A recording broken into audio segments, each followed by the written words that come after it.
Right. Well, welcome back to Troubleshooting Agile. We're not going to do our typical introduction because we got so excited talking to Vasco Duarte about Scrum Masters and their role. We had to stop in the middle and pick up again this week. So we're going to pick up right here where Vasco and I were having a toe-to-toe discussion about what on earth does a Scrum Master do anyway? And he's got some great answers. I think you'll enjoy what you'll hear. And here we go with Vasco, Jeffrey, and me.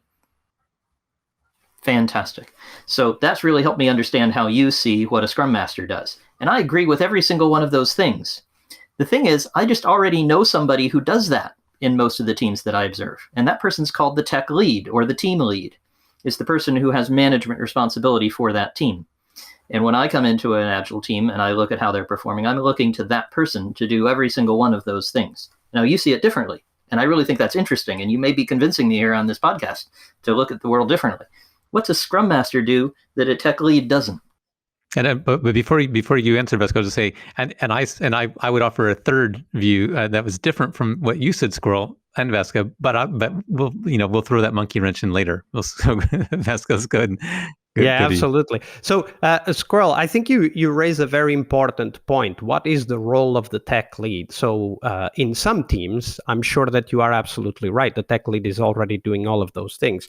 In other teams, they are not doing any of those things. I mean, there's certain contexts. For example, sometimes the tech lead is contributing to different teams. Sometimes the tech lead is so focused and so involved in the content, i.e. the task, that they have no mental availability or space or personality or skills to step out and start thinking about collaboration. Because don't forget that leading a technical team is not only a challenge when it comes to the technical aspects of the work.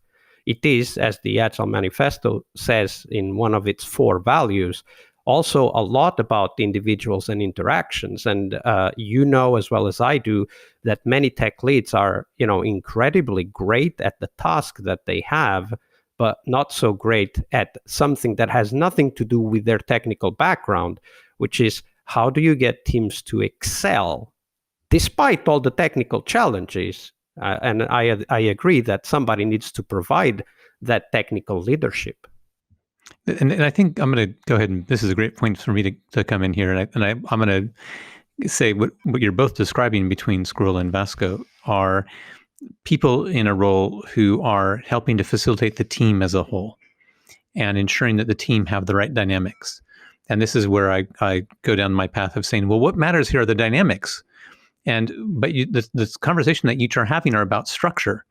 You're talking about named roles and saying that we're gonna go ahead and have roles carry certain responsibilities. And if we have the right roles and the right responsibilities, well, then we'll get the right results. But that's not my lived experience. And I see you, you seem to be agreeing, Vasco. I have the advantage of video, which our listeners won't have.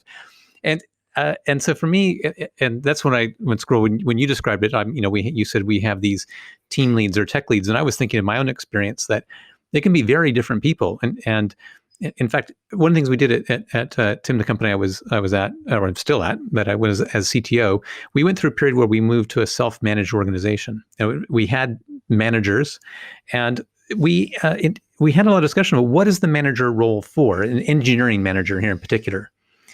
And we said that there were at least 3 different elements that we were bundled together in the engineering manager, which were a people manager, helping individual develop their skill and their careers, and so that sort of traditional management HR type function, as well as personal development. And then you had technical leadership. And I think that very often you do have people who end up as, it might be called technical lead, it might be called a team lead, it might be called engineering manager, or it could be called architect. But they're people who get put into a position of ambiguous authority on the strength of their technical skills. And when we strip that down as technical leadership, we saw that as separate from the people management side. But the third thing we said is we talked about the value of having and we for lack of a better shared terminology, we called it a project lead. And we said there are people who aren't necessarily the best technical engineers on a project, but they have a strong affinity I think for the kind of things that you're describing, Vasco, which is someone who is looking at how is the group functioning as a whole? Are people understanding each other? Is there good alignment between the technologists and product? Do we have a good understanding of the problem we're really trying to solve?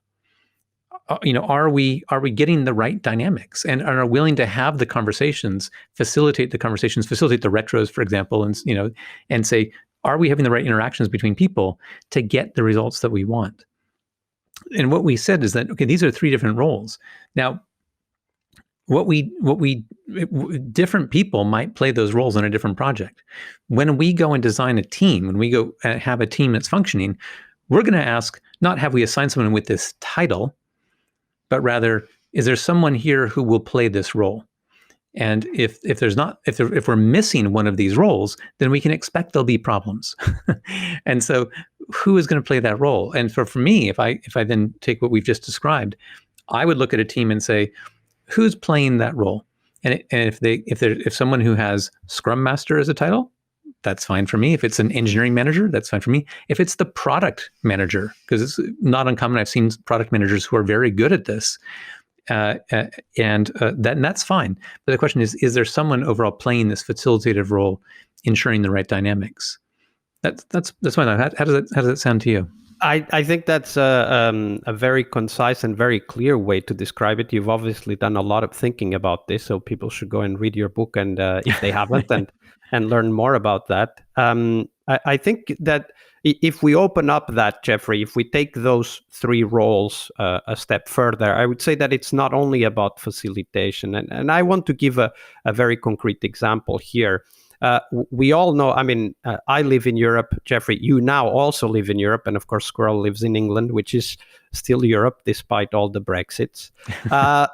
We think so. We know football, which is a sport, which is a collective sport, i.e. there's a team, and where there is an appointed leader. There's always an appointed leader, and that is the manager. But one of the things that we see in great teams is that there's never only one leader. There's one appointed leader, but there's never only one leader. In fact, at different stages of the game and even during different games, you will see different players take leadership. So one of the aspects of the Scrum Master role is to understand the role of leadership in those dynamics that you were just describing. It is facilitation, for sure, that's a big part of it. Sometimes it is about letting others facilitate, right? For example, when the product owner takes responsibility and starts facilitating certain conversations, a great Scrum Master will step back and only ask questions if they think or fear that something is being either misunderstood or misrepresented. So that's a great example of something that goes beyond facilitation. It is exactly those dynamics that you just said, Jeffrey, but it is about understanding the whole system as it develops in front of us. It's about, for example, participating in the right conversations. Like, what's the right conversation in a team that has no Scrum experience but are asked top down to adopt Scrum? That's one conversation. What's the conversation to have in a team that is extremely experienced, both technically and process-wise, has been doing Scrum for a long time, and now needs to work with a team that doesn't do Scrum? That's a completely different type of conversation. And it is incumbent upon us, Scrum Masters, to make sure that those conversations are happening. And one very important conversation is, what kind of leadership do we need right now at this point, whether it is a retrospective, whether it is dealing with a massive outage incident just now, like I just had a friend call me about that, and so on and so forth. So like all of these things, which I would call situational leadership or impromptu leadership, that the Scrum Master needs to be able to play, but also to let emerge, to foster in the team. Because at the end of the day, one of the things that is very important is that Scrum Masters are successful when teams are able to perform at a level they didn't think was possible. And that means that teams are taking leadership themselves, because it can't be the Scrum Master telling them what to do if they didn't even know what to do, right? They have to learn it. They have to experience it. They have to see it happening. And great Scrum Masters are able to take their teams to that level, just like great coaches in soccer are able to take their teams to that level. And we've all seen it, right? a team that is with one coach struggling and not really evolving, same players, next coach come in and they're fighting for the league. Like that's a very important contrast that facilitator, dynamic specialist, conversation specialist role can bring. And of course, if you have technical knowledge as a Scrum Master, that's a bonus.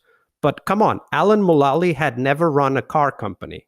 He came from aeronautics and Boeing, which is a plane manufacturer, and still he was able to help Ford turn around. He wasn't a technical specialist, and he says that in the podcast episode that I linked to in my article. He says, I couldn't tell them what to do.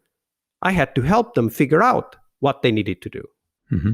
It sounds like you're talking about people who are good with this system of people. So that they're system thinkers and they're good with systems of people. I like the idea of anyone with any interest developing those skills. I think if you look at this podcast as a body of work, that's probably the overall theme, is trying to help people develop the skills and mindset about dealing with groups of people as a complex system and learning how to navigate that and get the most out of it. With your call for Scrum Masters to, I would say, up their game from being people who've been brought in very often in a sort of cargo cult fashion, in a bureaucratic fashion. We're doing we're doing an agile transformation. What's the leading brand? It's Scrum. Great. Buy the book says we need to have 800 Scrum Masters. Great. Hire them in. Good. We need to make sure they're certified. Great. They're certified that they have all the skills they need to know. There's such a gap between that sort of cookie cutter, minimum bar Scrum Master role that is so common, and the much more aspirational level that you're describing. And I think that level of professionalism would be a great thing for not just Scrum Masters, but really everyone who sees their role as being part of a software team.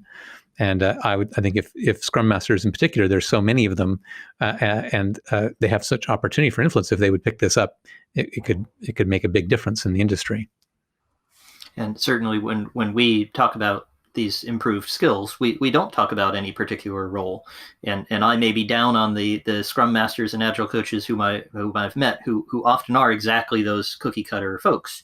I'd be happy to have any of the skills and all of those capabilities in any role in an Agile team. And when I saw that, I'd just be happy that they were there.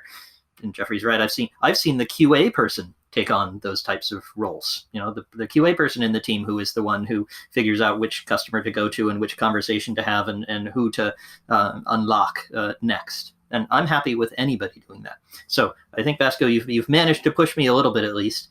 If you're successful in your call to arms, if you can show me that Scrum Masters really take up that challenge, I will be a significant fan. I will be happy to back Scrum Masters. At the moment, I'm not seeing it, but I want to see it. So let us help you do that. To help Squirrel see that, we've put together an event for Scrum Masters, specifically for Scrum Masters, where we bring many of these things that we were just talking about. And of course, I would like to, so that event is the Scrum Master Summit, which is happening in May 2021. You can check it out at scrummastersummit.org. But I would like you guys to come on the Scrum Master Toolbox podcast and do the pitch from your side. Pitch it to Scrum Masters, up your game, become better at these different things that help the organizations we've worked at succeed. And I think it would be great for also the Scrum Master community to hear your voices, Squirrel skepticism, of course, but also the understanding of all of the experience you guys have put in your book, and that Scrum Masters, I'm sure, can benefit from. Well, we'd be happy to do that. That would be fun. Yep, absolutely. And for people who are interested in that event, and I think it does sound very compelling, we're going to have a link in the show notes. So be sure you see that there and can find out more about that event. Fantastic. That sounds super. Vasco, anything else? Where should people find you if they've been interested, if they want to follow your call to arms, besides going to the event and listening to your broadcast, any place else they should go to get more Vasco? Yeah, so absolutely. People can connect with me on LinkedIn. I'm always over there connecting with people. So do reach out on LinkedIn and let's talk about whatever topic is important for you at that time. Fantastic. We'll include a link to your LinkedIn as well. So fantastic. Thank you, Vasco, for really challenging ideas and interesting thoughts throughout this podcast. We really enjoyed it, and hope that listeners will indeed check out all things Vasco, including what sounds like a really interesting Scrum Master Summit in May. Fantastic. And Jeffrey, now I'm going to have to reconsider what I think about Scrum Masters. That's going to be tough. I'm going to look forward to that. We always say we're open to learning, and maybe we'll have a chance to examine the evidence and come to some new conclusions. And I think we both be pretty happy with that. So I want to thank you, Vasco, for being here and sharing that radical view of Scrum Master potential with us. Thank you for having me, guys. Happy to do it. Folks, if you want to get in touch with us, if you want to argue with me, point out that you're a Scrum Master who's already answered the call to arms, would love to hear from you. That you'd find at conversationaltransformation.com, which is where we have Twitter and email and, I don't know, carrier pigeons, anything else we can think of for getting in touch with us. And we have free videos and material and the book, and you name it, it's on conversationaltransformation.com. So go have a look there. And of course, we'll be back next Wednesday with more excitement. We have particularly special guests coming up this month. So Vasco is the first of those, and some more interesting stuff coming. Excellent. Thanks, Jeffrey and Vasco. Thanks, Squirrel. Thank you.